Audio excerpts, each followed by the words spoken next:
মামা, বলছি ওই কাতলা মাছের কি একটা যেন করতে না, ওটা একটু ভালো করে ঝাল দিয়ে করো না গো। ও আচ্ছা, ওই কাতলা সুন্দরী রেসিপিটার কথা বলছিস? হ্যাঁ হ্যাঁ, আমি ওটাই বলছি আম্মা, ওরকম করে মাছের ঝালটা করো না প্লিজ প্লিজ। একটু ঝাল ঝাল করে করলে মাছটা দারুণ টেস্ট লাগবে, বল। না, বেশি ঝাল দিও না, নইলে আমি আবার খেতে পারবো না। ধুর বোকা, আমি কি এতই ঝাল দিই যে জিনিসটা তুই খেতে পারবি না? আমি তো শুধু একটু মজা করলাম। আমিও তো বুঝতে পেরেছি যে তুমি মজা করছো, তাই আমিও মজা করলাম। প্রথমে আমি পেঁয়াজ আর টমেটোটাকে একসাথে ভেজে নিলাম। নেওয়ার পরে একটু আদা রসুনের বাটা দিয়ে দিলাম।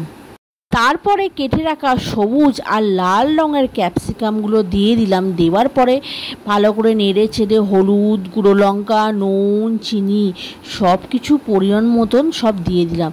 দেওয়ার পরে কড়াইশুঁটিও দিয়ে ভালো করে নাড়তে থাকলাম। ওয়াও মা, কি সুন্দর গন্ধ বেরোচ্ছে গো। তাই নাকি?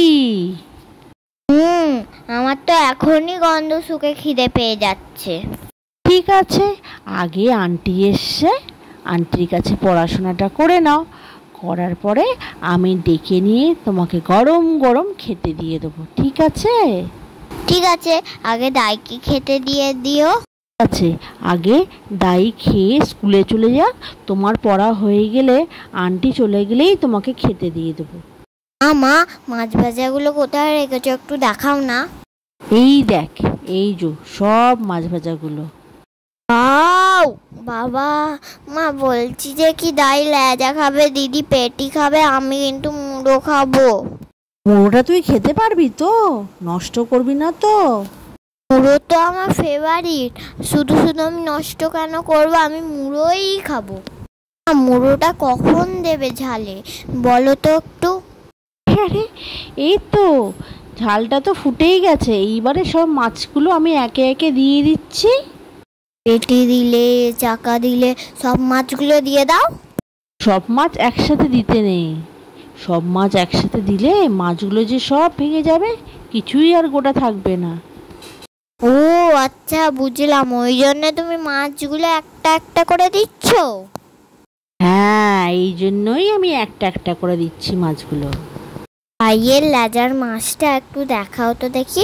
মা, দাই লেজা খেতে ভালোবাসে বলো না? কারণ কি, সবাই বলে না যে খায় লেজা সে হয় রাজা, ওই জন্য দাইয়ের লেজা খেতে ভাল লাগে। আমার লেজাটাও ভাল লাগে, কিন্তু লেজার থেকে খুব ভালো লাগে মুড়োটা। কাতলা সুন্দরী হয়ে গেছে, কি দিচ্ছ, লঙ্কা? ওরে বাবা, আমি খেতে পারবো না। আবার ধনে পাতা দিচ্ছ, তুমি ধনে পাতা দাও কেন? কাতলা সুন্দরী করতে গেলে ধনে পাতা, কাঁচা লঙ্কা এইগুলো না দিলে টেস্ট আসবে না বাবু। ওই জন্য তো খাওয়ার সময় এত সুন্দর টেস্ট লাগে, বুঝলি? আমার মুড়োটা দেখতে পাচ্ছি না কেন, ধনে পাতায় কি ঢাকা পড়ে গেছে? হ্যাঁ, ধনে পাতার কাঁচা লঙ্কা আমায় কিন্তু বাদ দিয়ে দেবে। তুমি কি সুন্দর করে সাজিয়ে দিয়েছো গো। বিদাই, মা ভাত বেড়ে দিয়েছে। হ্যাঁ হ্যাঁ, যাচ্ছি। উফ, কাতলা সুন্দরী আর ভাত কি সুন্দর খেতে লাগছে।